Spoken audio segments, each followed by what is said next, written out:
তুবড়ি নামটা শুনে একটু মজা লাগতে পারে, কারণ তুবড়ি সাধারণত আমরা জানি যে কালীপুজোর সময় বাজি ফাটানোর সময় রং মশলা, তুবড়ি ইত্যাদি আমরা জ্বালাই। তুবড়ির মধ্যে যে বারুদ থাকে, যে শক্তি থাকে, সেই শক্তিটা বেরিয়ে এসেই তবেই কিন্তু তুবড়ির সেই সৌন্দর্যটা বিকশিত হয়। ঠিক তেমনি হঠাৎ করে কোনো এক সময় পুজোর সময় বাচ্চাদের একটি সাংস্কৃতিক অনুষ্ঠান হচ্ছিল। সেই সময় অনুষ্ঠানটি খুব সাফল্যমণ্ডিত হয়েছিল, সকলেই খুব প্রশংসা করেছিল। সেখানে গান বাজনা আবৃত্তি বিভিন্ন ধরনের অনুষ্ঠান ছিল, তার সাথে সেখানে নাটক আবৃত্তি বিভিন্ন ধরনের জিনিস ছিল, এবং তারা কিছু কিছু সৃজনীমূলক কাজ, কিছু মজাদার উপস্থাপনাও করেছিল। তো তারপর থেকে যারা এর সাথে যুক্ত, তখন কিন্তু তুমি কোনো সংস্থা হিসেবে ছিল না, একটা নাম ভাবা ছিল, আর 2-3 জন লোক তার সাথে যুক্ত ছিল, এবং অবশ্যই আমি ছিলাম না। আমি সেই অনুষ্ঠানটিতে সঞ্চালনার কাজ করেছিলাম, গেস্ট অ্যাপিয়ারেন্স বলা যেতে পারে, ক্যামিও। সেই সঞ্চালনা করার সময় আমার খুব ভালো লেগেছিল, এবং আমি যারা যারা সেই সময় তাদের সাথে ছিলেন তাদেরকে বলেছিলাম যে আমরা এই বাচ্চাদেরকে নিয়ে যদি ধারাবাহিকভাবে কোনো অনুষ্ঠান করতে পারি তাহলে কেন হয়। এবং যারা 2-3 জন আর কি মূলত এদের সাথে যুক্ত ছিলেন তারা বলেছিলেন খুবই ভালো আইডিয়া এবং ভালো চিন্তা, তো এটাকে আমরা আরো এগিয়ে নিয়ে যেতে পারি। সেই সময় এই পরিকল্পনাগুলো হতে হতে আরো 2-3 জনের সাথে আলোচনা হলো, আরো 2-3 জনের সাথে সংযুক্ত হলো। এই করতে করতে দেখা গেল সেই বছরই মোটামুটি শীতকালে আমরা একটা দল তৈরি করলাম। অফিসিয়ালি বলবো না, সরকারিভাবে বলবো না, বেসরকারিভাবে একটা দল তৈরি করলাম আমরা, যে প্রত্যেকে একটা নিজস্ব যেটাকে আমরা বলি সাধারণত একটা কোনো সংস্থা তৈরি করতে গেলে যে কোঅর্ডিনেশন কমিটি বা এক্সিকিউটিভ কমিটি, ওরকম একটা ফর্মেশন হলো। আমি সরাসরি ভাবে তাদের সাথে সংযুক্ত হতে পারলাম না আমার কিছু অফিসিয়াল কারণে, কিন্তু আমি as a public relation officer বলুন বা স্পোক্স পার্সন বলুন বা চিফ অ্যাডভাইজার হিসেবে আমি এদের সাথে রয়েছি, তুবড়ির সাথে।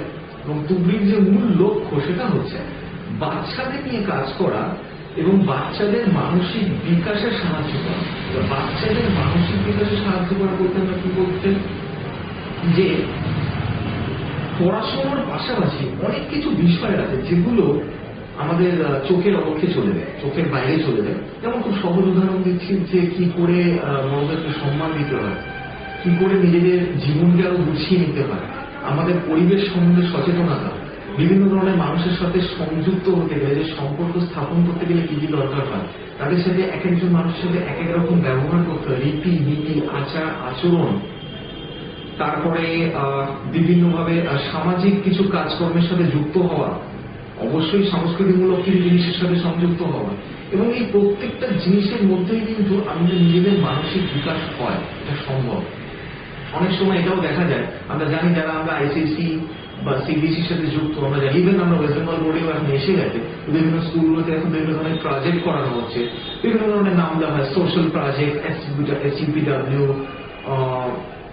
সোশ্যাল সার্ভিসেস, যাই হোক না কেন, মূলত লক্ষ্য থাকে যে পরিবেশ এবং সমাজের সাথে নিজেকে সংযুক্ত করা, যেটা এখনকার দিনে নিউক্লিয়ার ফ্যামিলি বা এই যে আমরা যৌথ পরিবার থেকে ভেঙে আলাদা আলাদা পরিবার তৈরি করে ফেলেছি, সেই সময় কিন্তু সেই অনেকগুলো জিনিস নিজেদের মধ্যে থেকে তৈরি হয় না বাচ্চাদের। তো সেই জায়গাগুলো বিকশিত করাই আমাদের মূল লক্ষ্য।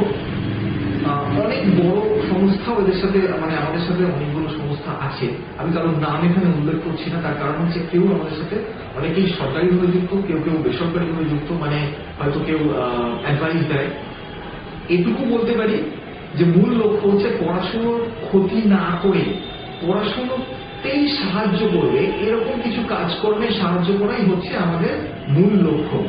যেমন আমাদের কনসেন্ট্রেশন বা আমাদের মনোযোগ বাড়ানো, বা বাচ্চাদের ক্ষেত্রে কোনো অঙ্কের প্রতি ভীতি আছে, কখনো কখনো কারোর কমিউনিকেশন স্কিলস বা ইংরেজি বলা বা বাংলা বলা বা কারোর সামনে কথা বলাতে জড়তা আছে, সেইগুলোকে কিভাবে কাটানো যায়, নিজেদের বইপত্র জামা ইত্যাদি এবং জিনিসপত্র ঠিকঠাক ভাবে গুছিয়ে রাখা।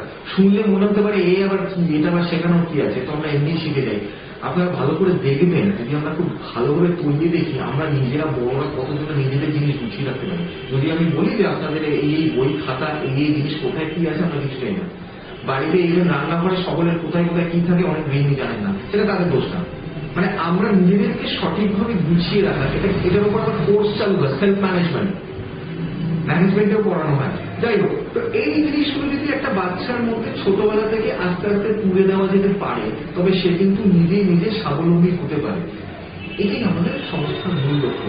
আমরা বিভিন্ন ধরনের প্রজেক্ট করেওছি, কাজকর্ম, যেমন কিছু অর্ফানেজ, কিছু অনাথ আশ্রমে, কিছু স্কুলে ভিজিট করা, সেখানে বাচ্চাদের নিয়ে গিয়ে, মানে বাচ্চারাই নিজেদের প্রকল্প তৈরি করে, এখানে আমরা বড়রা পেছনে থাকি।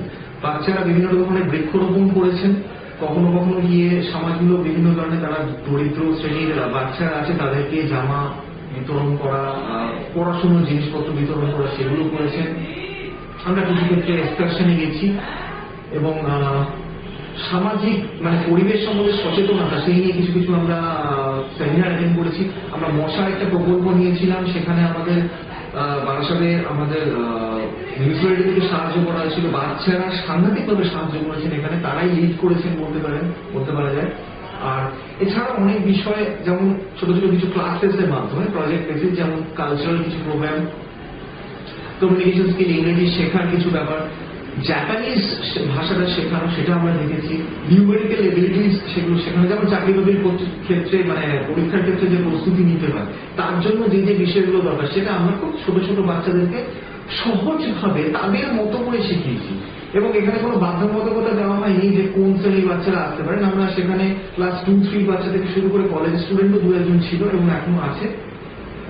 তাদেরকে তাদের মতো করেই শিখিয়েছি এবং তারা নিজেদের একসাথে কিভাবে থাকতে হয়, বিভিন্ন বয়সে বিভিন্ন জায়গা থেকে বাচ্চারা এসছে, কি করে একসাথে একই সম মানসিকতা নিয়ে এগিয়ে যেতে হয়, সেটা কিন্তু তারা শিখেছে। তো এটাই মূল বিষয়। আমরা এগিয়ে যাচ্ছি, আরো অনেক কিছু আছে বলার, সেটা আমাদের অন্যান্য ভিডিওস বলুন বা অন্যান্য ফটোস দেখে আপনারা জানতে পারবেন। ধন্যবাদ।